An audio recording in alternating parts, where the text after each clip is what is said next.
I welcome you to my channel. Subscribe and listen to my new stories every day. It was a rare evening when I found myself pulling into the driveway while the sun still lingered in the sky, casting long shadows over the manicured lawn. A spontaneous cancellation at work gifted me an unexpected return home, and I was eager to surprise Ella with dinner plans. As I quietly unlocked the front door, the familiar hum of our home greeted me. But something was amiss. The air was threaded with the faint murmur of a conversation, not meant for my ears. Ella's voice, usually clear and joyful, now carried a hushed, urgent tone that pricked at my nerves.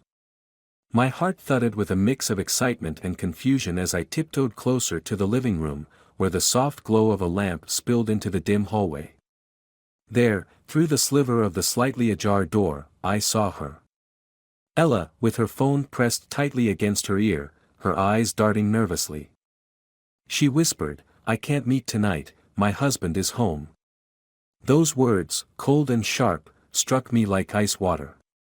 My initial confusion spiraled into a choking sense of betrayal. The room spun slightly as I grappled with her words, each syllable a sledgehammer to my trust. She continued, oblivious to my presence, "No, I don't know when I'll manage next. It's getting complicated." Frozen at the door, I struggled to process the revelation. Ella, the woman I had laughed with just this morning, was leading a double life. The pain was immediate and deep, a betrayal that sliced through the fabric of our marriage. As I stood there, a plan began to form, dark and twisted. If Ella had chosen deception, I would respond in kind. My love twisted into something vengeful and cold. With silent steps, I retreated from the door, her whispers still echoing in my ears. That night, as Ella smiled across the dinner table, unaware of my discovery, I plotted my revenge. The details of my plan took shape with every smile she faked, every touch that now seared my skin. I would expose her deceit, dismantle the life she knew, and ensure she regretted her duplicity. This evening marked the end of us, and the beginning of her downfall.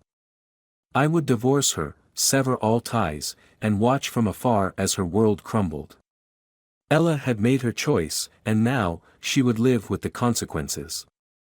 As the night wore on, my resolve hardened. There was no turning back. This was the path she had chosen for us both, and I was merely playing my part in the tragedy she had written. The next morning, as Ella hummed softly in the kitchen, the normalcy of her actions stung me. How could she carry on as if our world hadn't just shifted on its axis? With my resolve like a cloak around my shoulders, I prepared for confrontation, knowing that every step, every word would count. As I sat down at the breakfast table, I watched her closely, her every move now suspect. "Ella, we need to talk," I started, my voice steady despite the turmoil inside. She turned, a smile playing on her lips, which faltered slightly at my serious tone. "What's on your mind, love?" she asked, approaching with a cup of coffee poised in her hand. "It's about last night," I said, watching her closely for any sign of the panic I felt clawing at my own chest. Her brow furrowed in confusion, a perfect mask of innocence. "Last night? But you were home early, we had dinner, watched a movie, what about it?" I took a deep breath, my next words meticulously chosen. "I came home earlier than you realized. And I heard you on the phone." Her hand trembled just slightly, the coffee rippling with her unrest.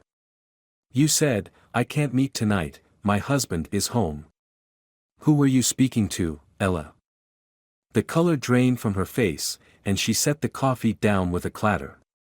I can explain," she stammered, her eyes darting to the floor, then back to mine, searching for a sign of what I knew. "I'm listening," I said coldly, my heart hardening against the fear in her eyes.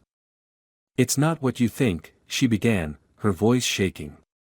"It was a friend from work, we were supposed to meet for a project discussion, but it's nothing more, I promise." "A project discussion?" I echoed, skepticism lacing my tone. "And why lie about it? Why not just say your husband was home? Why the secrecy?" She wrung her hands, the lie unraveling. It's complicated. You've been so busy, and I didn't want to bother you with the details. I think it's past time for the full truth, Ella. No more lies. Her shoulders slumped as she realized the gravity of her mistake. It was wrong. I should have been upfront. I'm sorry, truly. Her apology hung between us, taut and insubstantial. I need some time to think about this, I said, standing abruptly. Her hand reached out, grasping at air as I stepped away. The rest of the day, I spent gathering evidence. I called her friend from work, subtly probing.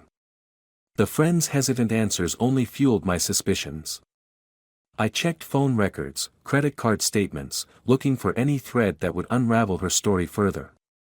As I compiled the evidence of her duplicity, a plan took shape, a plan to expose her, to ensure she felt the full weight of her betrayal. With every piece of evidence, my resolve grew. Ella had ignited this fire, and now she would face the inferno. I was no longer just a betrayed husband, I was an avenger, riding the scales she had so carelessly tipped. The storm was gathering, and soon, it would break. Armed with undeniable proof and a heart steeled by betrayal, I prepared for the confrontation that would end our marriage. The evidence laid bare on the kitchen table, an array of receipts, phone logs, and messages, spoke of deceit too deep to forgive. The clock ticked loudly in the quiet of our once happy home as I awaited Ella's return. She walked through the door, her face weary from the day, not yet aware of the storm awaiting her. Seeing me standing by the table, her brow furrowed in concern. "What's all this?" she asked, her voice trembling as she approached the table. "Proof," I said flatly, my finger tracing the line of a damning text conversation. "Not just a project discussion, Ella." She paled, scanning the documents, each one a nail in the coffin of her deceit. "I can explain," she started, her voice a mix of desperation and fear. "Explain." "More lies." I interrupted, my voice rising with my anger. "You've been seeing someone else, Ella. These messages, these receipts from hotels and gifts, they aren't for work. You betrayed our marriage." Ella sank into a chair, her face crumpling under the weight of her secrets exposed. "Yes, I've been seeing someone. It started as just talking, but it became more." Her voice was barely a whisper, her eyes not daring to meet mine. "Why?" I demanded, my hands clenched at my sides. Was I not enough? Did our vows mean so little to you? She sobbed, her usual composure shattered. "I was lonely. You were always working, we stopped talking, stopped being us." "That's no excuse." I shouted, the hurt breaking through my controlled exterior. "You should have come to me, not him." The air between us was thick with tension and unspoken regrets. "What are you going to do?" she asked, a fearful glance up at me. "I want a divorce, Ella. I can't look at you every day knowing what you've done." My statement was final, the words slicing through the last thread of our connection. "Please, can we not try to?" she began, reaching out across the table. "No. It's too late for that," I cut her off, pulling back from her touch. "I've arranged for you to stay at your sister's. You need to leave tonight." Ella stood, wiping her tears, defeated and broken. "I never wanted to hurt you," she murmured as she gathered a few belongings, her every move heavy with regret. After she left, the house felt empty, a shell of the home it once was. But there was no satisfaction in this victory, only a profound sense of loss. My revenge had cost us both everything we had built together. As I sat alone amidst the ruins of my marriage, I contemplated the steep price of retribution. Had I really won, or had we both lost everything? The road ahead was unclear, but one thing was certain, the path of vengeance had only led to mutual destruction. As the sun set, casting long shadows across the empty rooms, I realized that the next chapter of my life would be one of rebuilding, away from the debris of the past. The days following Ella's departure were cloaked in a numbing gray haze. The silence of the house was deafening, Every corner echoed with the remnants of a life that once was. My heart, once filled with love, now harbored a cold, calculated anger that shaped my every action. But my plan of retribution was not yet complete. Ella's betrayal had ignited a fire within me, one that would not be quenched by a mere separation. She had deceived me, and for that, she would suffer the consequences that would extend beyond her and reach the one she had conspired with. Armed with the details of her affair, I began to track down the other man, Mark. It didn't take long with the resources at my disposal. A few calls, a couple of favors called in, and soon I had all the information I needed. He was a banker, living a comfortable, unassuming life, unaware of the storm heading his way. One evening, under the veil of darkness, I approached his home. The street was quiet, the perfect setting for the kind of justice I had in mind. I watched as he returned home, his demeanor relaxed, unsuspecting. Waiting for the lights in his house to dim, I made my move. The back door gave way with little resistance, a testament to his false sense of security. Silently, I moved through the shadows of his house, each step bringing me closer to my vengeance. Mark was alone, an easy target. I found him in his study, his back to the door, completely unaware of my presence until it was too late. "Mark," I said, my voice calm, devoid of emotion. He spun around, startled, his face draining of color as he recognized me from the pictures no doubt Ella had shown him. What are you doing here?" he stammered, rising from his chair. "I think you know why," I replied, stepping closer, my every movement deliberate. "You and Ella. You thought you could play me for a fool and not pay a price. I had nothing against you. It just happened," he pleaded, his voice trembling. "Just happened?" I echoed mockingly.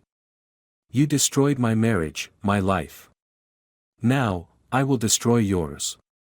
Without another word, I lunged forward, grabbing him by the collar. The scuffle was brief, fear had made him weak. With precise movements, I tied him up, ensuring he could not escape the fate I had designed for him. "You'll regret this," he gasped, struggling against his bonds. "No," I said, my voice icy. "I regret trusting my heart to someone who could betray me. You, I simply despise." I left him there, bound and helpless, and set about the next phase of my plan. Using his own devices, I transferred his funds, emptied his accounts, and sent incriminating messages from his phone and computer, setting him up for a fall far greater than financial ruin. By dawn, Mark's life as he knew it would be over. The police would find him, along with evidence of embezzlement and fraud I had fabricated. His career, his freedom, his future, gone. As I walked away from his house, the cold air felt sharp against my skin. The weight of my actions, the depths of my revenge, did not bring satisfaction. There was no joy in this justice, only the bitter taste of necessary retribution. Ella and Mark, forever linked in their betrayal, would now be forever linked in their downfall. As for me, the road ahead was solitary and uncertain, but free from the shadows of deceit. The sun was rising as I drove away, the first light casting long shadows behind me, as if urging me to leave the darkness of the past behind and step into a new day. But some shadows, I knew, would always linger.